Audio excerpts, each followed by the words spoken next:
Let's dive into the Marijuana Business Daily's guide on who's going to legalize be a legislator in 2022. We're going to look at the expected areas that might legalize, strong chances, as well as people that are worth watching. We're going to do a quick guide to cannabis in the US, kind of reminding you about what's legal, who's medical only, and who's not allowing it at all. Idaho, all of that coming up. It's only entertainment. Welcome back to the Talking Hedge. I'm Josh Kincaid, capital markets analyst and host of your Cannabis Business Podcast. So just as a reminder, there's 18 states plus DC that have fully legalized cannabis adult use. That's both medical and recreation. Cannabis regulation in Colorado, for example, added a lot of jobs, investments, new markets, the economy, billions of dollars. And then seeing that the MORE Act, obviously we've talked about that, the podcast before, having bipartisan support, no pushback whatsoever, although getting kicked, the can's getting kicked down the road between the MORE Act and the Safe Banking Act, but the fact that it's still kind of in process speaks volumes. So hopefully that'll continue and eventually get passed. There's some states that are medical only. Colorado and Washington, Oregon, they were all medical only at some point, went recreation. Same thing we're going to see with a lot of these other states. Some that have more hard to qualify conditions than other states. You might see something like Iowa that has some crazy cannabis law where it has to be CBD based only. The funny thing is federally it's legal. CBD based products, as long as 0.3% or less is legal no matter what. So hopefully we'll kind of see all of that go to the wayside with federal legalization. But in the meantime, states got to figure it out. And most states that have regulation or regulated cannabis, the medical kind of goes to the wayside because literally the cost of the card itself doesn't, the discount or savings that you get from the stores don't pay for the card. This is a little bit hard to see, but what we're seeing is 6 states where cannabis is not legal. And then for the most part, not even decriminalized. Wyoming, Wisconsin, Kentucky, Kansas, and Idaho. At least Nebraska took the steps to decriminalize it. I would think that Kentucky, come on, y'all. That's funny.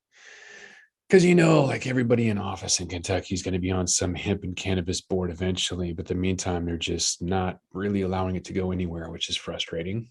Pot stocks sure took off when Biden got elected, kind of haven't done anything since. But we have seen a lot of marijuana legislation through state legislature versus voter referendum. So it used to be that you'd see all these hippies out on the streets saying, oh, let's legalize pot. And you'd be like, get out of my way, hippie. And eventually it would get passed that way. Now what you're seeing is state legislature. You would think, oh, that's great that they're catching on. But what's happening is getting lobbyists from very specific parties, we'll say interested parties that want the laws written for them. So that's why you're seeing a lot of limited license states because it's more money. And so that's what's happening. It's not that these bureaucrats are getting hip to the game. It's more that they're just being influenced by folks who want to make some more money. So nothing like Oklahoma or Oregon is going to happen in that scenario. It's going to be like an Arizona or a Massachusetts, where it's very small, limited license states so that people make a lot of money. And that's really it. You can see a lot of that in the Northeast, Mid-Atlantic. A lot of activity up there. Rhode Island, top candidate for approval for regulated commercial markets, according to some industry insiders, some experts.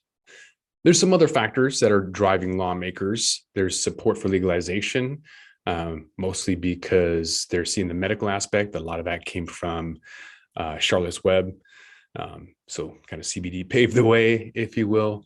We're also starting to see people understanding that the money's there. So the tax revenues, they obviously need that pretty bad. And there also hasn't been any pushback. So because people aren't upset about it, they're kind of just moving forward with it. The other thing too is there's FOMO. So there's regions where the border states are taking in some of the money. And so they might, these states who haven't legalized might as well take some of that money away. Rhode Island, for example, they got Massachusetts, Connecticut, so they got some FOMO taking, losing out from revenue from where everyone else around them is taking it in. Massachusetts is going to get $2 billion in revenue within the next 2 years. And then Connecticut announcing it's going to take some applications for certain types of licensing pretty much right away. Maryland is medical only, but still pulling in about 400,000 a year, a month, 400,000 a month. It looks like Virginia might actually beat Maryland to the punch on regulated cannabis. In terms of where we might see recreational cannabis right now, Delaware, a couple of House bills right now where it's going to be taken up again, haven't already gone through. So they're going to see what New Jersey is doing, basically copy them and apply political pressure, make sure that gets through. So they're going to have 30 retail store licenses, 15 social equity applicants, only 30 producer processors. So again, limited license state for Delaware. It's small anyways, and they're not really expecting many people to fail, because that's, a substantial amount of 3 businesses fail. That's 10%. So that's a lot, and you're going to have a lot that do fail. So I'm not really sure that they're setting themselves up for success. Taking a look at Hawaii, they passed a Senate bill pretty substantially, and it's going to go to the House. And so with that bill, doesn't really address social equity. Doesn't say whether the bill, when it would become effective, but at least they got their little marker in there for it to happen at some point. We talked about Maryland and that happening by 2024. Minnesota has a majority Democrats. Not really sure if that matters anymore because everyone's seeing the dollars behind it. California should tell you right off the bat, it doesn't matter if Democrats hold control, because they still haven't passed a lot of bills that you think that they would at this point. But like a banking bill, for example, 1/5 would go towards social equity. It's a decent amount. That's good. New Hampshire just basically saw that there's a House bill that didn't pass. There's 6 other bills though in play, so some of them would refer to the same issues, and that's going to be voted on in the fall, and that's the most likely scenario. So they're going to set up a recreational market without licensing caps in New Hampshire. Ohio was influenced by some lobbyists. They didn't wait for voter adoption. They had been approached by somebody from 98 Degrees. There was 5 owners. They basically wanted total control of the entire state. Luckily, that was voted down, or it didn't make it. Whatever the deal was, that was good. And so with that comes this other limited license option. So we're going to see something where there's 40 cultivators and only 50 stores, and preference given to applicants who participate in a social equity program.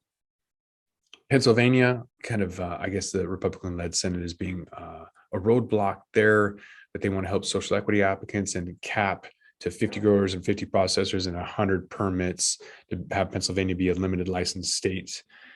And moving on to Rhode Island, looking at recreational with 2 measures that were in play in 2021, and they're trying to pass a similar version without the House getting in their way. Basically, Senate bill called for 150 stores. They want social equity, craft cultivation licenses, and the governor called for 25 retail licenses in Rhode Island. Again, small, but they're setting themselves up for failure because they anticipate all of these businesses to succeed, and that's just not going to happen.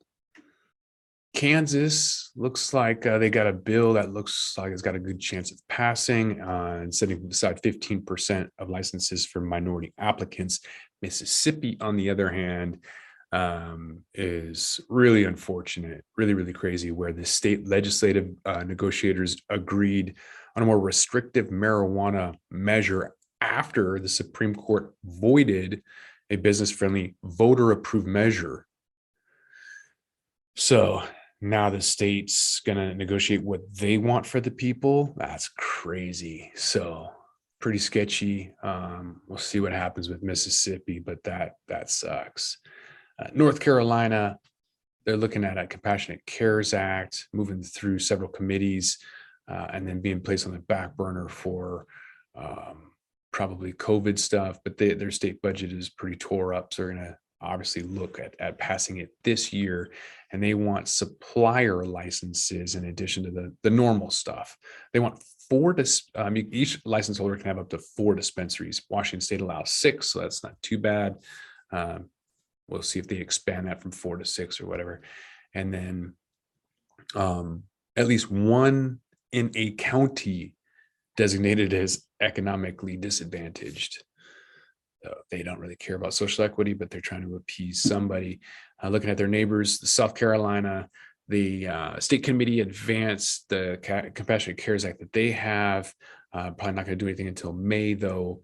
And they have state sponsors and people that are going to try to push this through. Fairly restrictive, maybe one of the most. It's limiting the number of qualifying patient conditions that the number of growers. So they're just limiting everybody who can use it, who can grow it. So South Carolina is not only be limited licensed state, but also limited buyer state. So I think they're just kind of encouraging black market, like D8 could be sold from hemp or whatever else. So I don't know. We'll have to see what actually happens. But I think what the big takeaway is that nobody really cares. So there's no pushback. There's not an issue for the legalization. So at some point, we only have 18 plus DC that's regulated. Once we get 30 something, then the feds might kick in, and that's going to be domino. That's going to happen pretty fast in the next 3 years. It'll just keep happening as more and more states look to grab some more revenue. We're going to see a lot of issues with the supply chain and shortages on labor and taxes and all these other things. And so might as well have cannabis. With that, we're going to roll this one up. I'm Josh Kincaid. This is The Talking Hedge. Don't forget to like, share, and subscribe, or don't, and I'm out. Don't forget to smash that like button on your way out and check out these other videos that we've got.